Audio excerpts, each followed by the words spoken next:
Mr. President, I want to echo the comments of my colleague from Nebraska, my colleague from Indiana, all of whom have come down here to express their support for the cut, cap, and balance approach to dealing with this debt crisis that we're facing today, and point out that it passed in the House of Representatives a few nights ago, had 234 votes, and it is the only plan out there.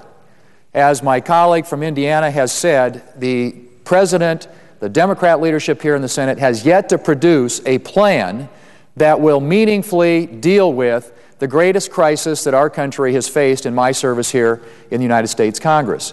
And that is this massive, out-of-control debt that, as the senator from Nebraska pointed out, could lead to much higher interest rates along the lines of what we're seeing in some of our European countries, which would absolutely crush this economy. If we are serious about growing the economy and creating jobs, we have got to get federal spending under control.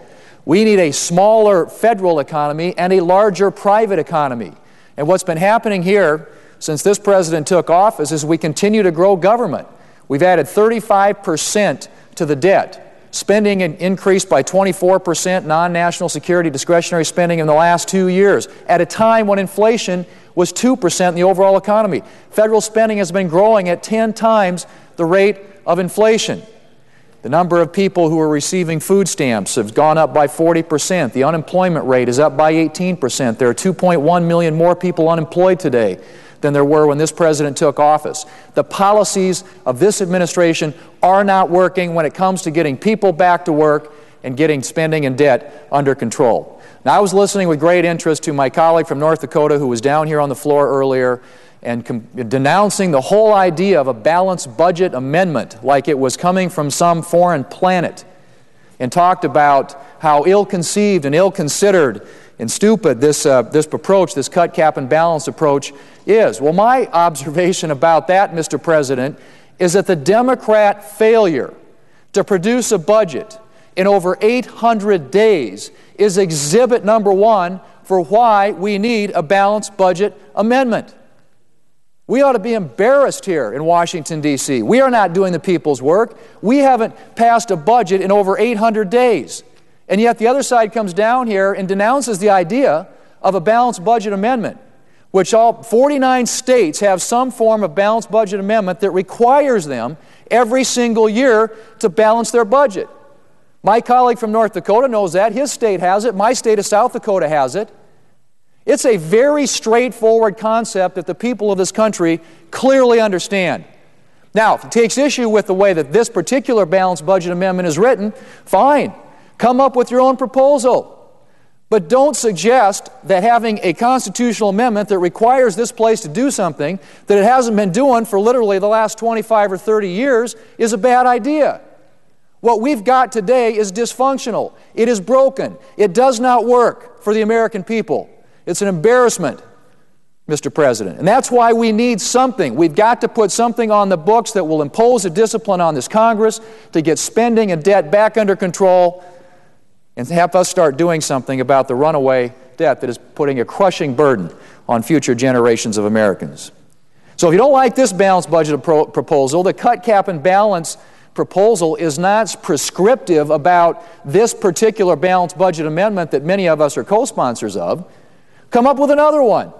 But let's put something in place that enshrines a responsibility, an obligation, and a requirement for us every single year to live within our means. We cannot continue to spend money that we don't have. And we have demonstrated year over year over year around here that we continue to add more and more and more to this debt. And under the President's proposal, budget proposal, that debt would have doubled in the next decade.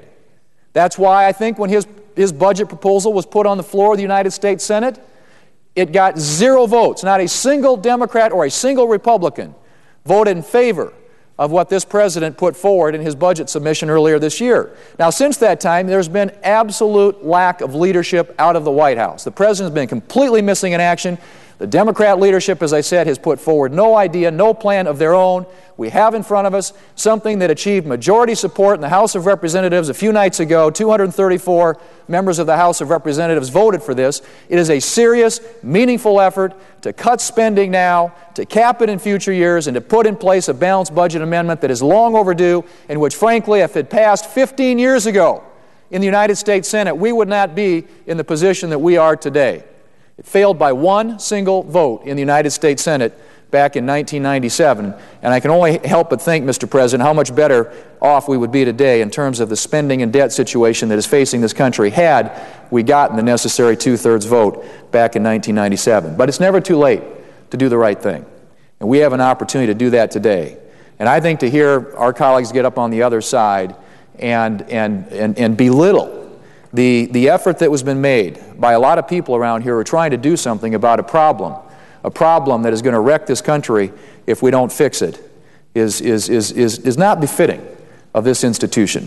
And so I hope my colleagues today will allow us. This is going to be a tabling motion now, I guess, instead of a debate about cut, cap, and balance, because they've decided that this isn't worthy of consideration on the floor of the United States Senate.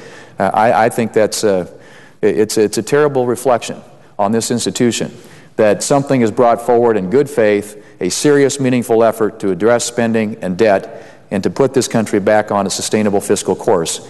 And we're not even going to have a debate on it. We're going to have a tabling motion here in a few minutes. I hope that my colleagues will defeat that tabling motion, allow us to continue to debate this, and to get an up and down vote on something that I think is a correct approach and something that will meaningfully address the serious problem that this country faces. Mr. President, I yield the floor.